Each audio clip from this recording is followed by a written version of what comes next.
Hi, I'm Shelby Thompson, and this is my case study for EDL 854, Module 8.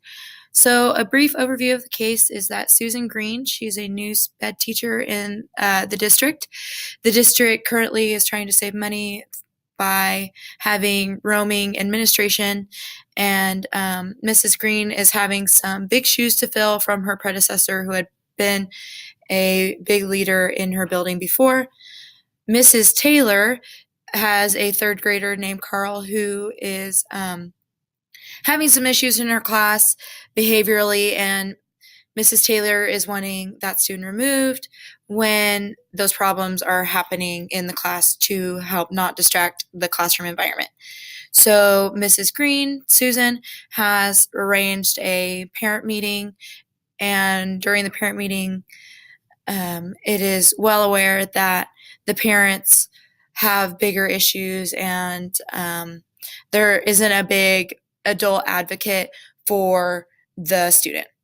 Okay, so as we continue, there are three things that I know, and that is Carl is wanted out of the classroom by Mrs. Taylor because of his misbehavior and distractions. Next is Carl's parents are divorced and they argue a lot, which was evident during the IEP it wasn't an IEP, parent meeting that Mrs. Green had arranged with the building superintendent, not the district superintendent, but the building leadership. And then third is that Susan or Miss Green is the first year SPED teacher in a district with limited administration backing because that administration is roaming due to cut cost. So that leads us to three things I need to know. The things I need to know is what is triggering the student to have this behavior. What reaction is the student wanting from this behavior, or how is this behavior serving that student? Second is, what has Mrs. Taylor tried in her classroom to connect and help Carl? Is she just writing him off and just taking him as a behavior problem and wanting him out of the room? Or is she trying to build that relationship and connect with him in a way that she can see him struggling before he reaches a point where he has to leave the room? Next is, what is administration within the building doing to help? I know that Mrs. Taylor is frustrated and is taking that out on Miss Green to take Carl out of the room for his behavioral issues. But to me, that's maybe sometimes a little bit more of an administration issue than a special education teacher issue. So what is that role within the building? Because the case study did not say anything about how they may handle or what the procedural things would be, because it said that the administration within the building is still a teacher, but they still handle those behavioral issues. So the problem that I presented is that Mrs. Taylor wants Carl out of her classroom for misbehavior while not addressing the cause of the misbehavior. And that is a problem because we're not addressing the underlying problem for the student. Okay, we're not addressing why is he behaving this way? How is that serving him so that he can stay in the classroom in the environment of least restrictive environment so that he can learn in the classroom with everybody else. Okay, so next slide was category 2, which is my proposed plan of action. I have 3 steps. The first one would be to help Susan by providing a mentor. Next would be having Carl meet with the school counselor, maybe to discuss some of these behaviors and what's triggering him, just having some extra emotional support. And then third would be Mrs. Taylor needs to help the situation by having conversations with the parents and try to make more connection with Carl. And I think that she could also track some of the behavioral issues, like what time of the day is it happening, and what is his complaint, or what activity may be going on during that time, so that we can better address those things. So for implementation with helping Susan, is she would meet once a month with a mentor to help her get some advice so that way she feels more comfortable making those decisions and being an advocate for her students. Next, the counseling meetings for Carl. We would first contact Carl's parents, of course, and making sure that that was okay, and seeing if Carl could meet with a school counselor once a day for 15 minutes to try that out, just to have some character and some emotional practice, maybe some self regulation, talking time, maybe just having some more trauma informed methods within our approach. And then we could scale that back as time goes on as the counselor saw fit. Next would be in Mrs. Taylor's classroom. I would ask her to track how many times if she sends Carl out of the room for any reason, because that was one of the things that was stated in the meeting is, okay, we can send Carl out of the room. Okay, so if you're sending Carl out of the room, I want to know what time of the day, what activity were you doing, and what was the reason for sending him out. Okay, and then maybe possibly adding how long he was sent out for, like how long was he out of the room for, and then when did he come back? Just so we're having those conversations and maybe finding an underlying theme of what's frustrating the student and those kinds of things. I know that would be added steps for the teacher and maybe more headache, but I would hope that we would do what's in the best interest of the student and hopefully help that student be able to self-regulate and be able to stay in the classroom longer. And I would also ask her to maybe contact the parents every other week with the reports, just to create a team for the student. So we're getting everybody involved and building a community around the student so they feel more empowered and that more people care and are invested in his well-being and his academic success. So next is category 3, which is I want to resolve the issue keeping what's best for students. Okay, and over in the corner I put Maslow's hierarchy of learning and needs. Sorry, not learning, needs. And you see down at the bottom, you have psychological needs, just like everybody, or physiological needs, such as food, warmth, water. Okay, next is safety, and next is belonging. And to me, I think Carl is facing the issue of having a belongingness and love need. And so with that, he's not going to be able to meet his full academic needs until his belongingness and love needs are met. So I would say that we want him to stay in the classroom without disruptions and he will learn more, but we need to first address those things. And we don't want him in the classroom distracting others from their learning and taking away from their learning as well. So in Carl's case, it is safety and belongingness needs that he needs. And if we can help Carl feel that he is safe and belongs, then he'll have less disruptions in class because those needs are met. He'll feel connected with somebody in the classroom or outside the classroom and hopefully do better academically. Next, category 4.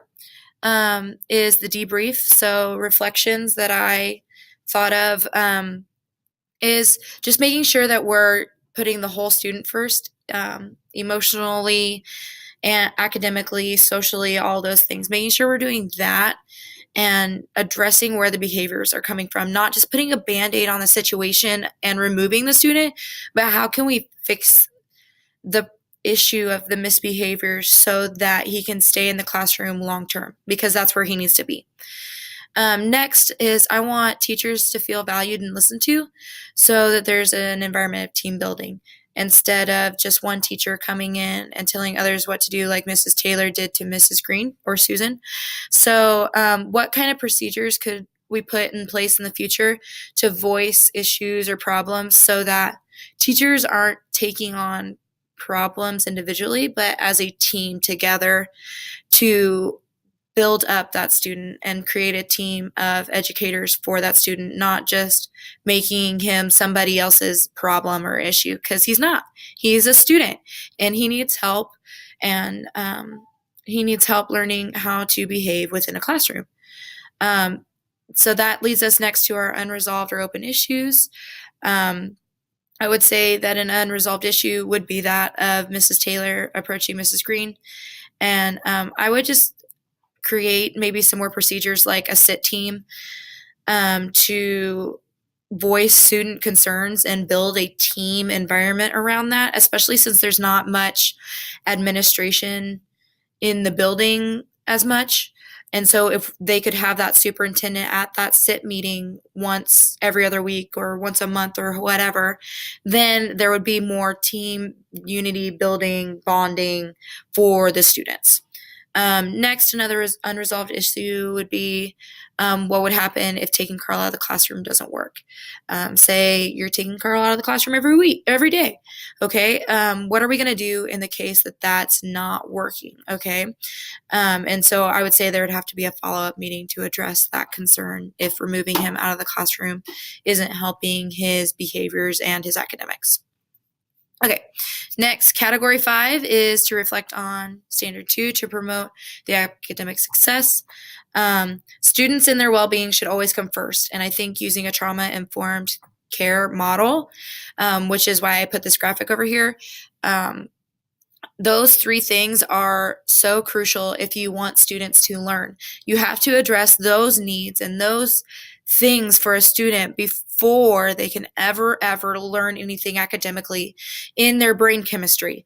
And so I think that it's so important that we make sure that we're doing these things every day with our students, because if they're not getting it at home, then it is our job as educators to make sure that these students are feeling this way within our school and their environment, if we want them to learn, because if they don't have those things, then they're not going to learn. So these things go right along Maslow's hierarchy of needs to me. Okay, and then so component 1, to promote academic success of every student, I made sure that I was addressing the cause of the behavior by having Carl talk to the counselor so that he can maybe find out why he's behaving that way and how he can self-regulate within a classroom. Next, I had Mrs. Taylor contact parents more, and I think if she's starting to contact one parent and see one group of parents, then she's going to see the benefits of creating that team and that having that interaction, that she's going to keep continuing to do that maybe with other students and share those successes with other teachers, and that can help build teams for students.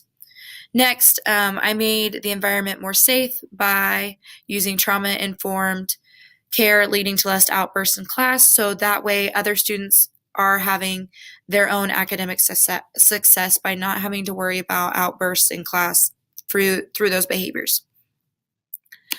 Promoting the personal well-being, I put a focus and resources on teacher improvement, like giving Miss Green a mentor, which will help the students have a teacher who is more self-regulated and more knowledgeable about how she should approach situations. We're also providing services to support students' emotional health by having a trauma-informed care approach and making more team networks within our teacher buildings so students feel more safe and well-connected. Next, by using these, just like I said, by using the trauma-informed approaches, this gives students a person they can go to and feel secure. So not only are we creating emotional well-being, but safety well-being as well. So they feel like they have a safe place that they feel listened to and valued. Component 3 is enhancing instructional capacity. I made sure Miss Green had a mentor teacher so she can feel better prepared and instruct and react in situations and have some kind of nurturing voice for her so that she can deal with those things and better help her students. Next is I had Mrs. Taylor track behaviors. So maybe those can help with her instructional practices. Maybe Carl's freaking out every day in math because he does not understand math or something along those lines. So maybe she can shift her instructional practices just for Carl and differentiate in a different way so that he can do better inside of her classroom if she adjusts different things. 3, we will help Carl emotionally, and this will hopefully lead him to less interruptions within the classroom. And this will help promote instructional capacity for all students because there will be less disruptions within the classroom. Okay, and that is my final slide. And so I hope that I addressed all parts of the case study, and I just hope that my in conclusion, we are addressing the whole student and we're just not passing off a student onto a special education teacher, and that we're building those teacher networks. And when there's no administration present, how can we better serve that student? So, thank you for listening, and I hope you have a good day.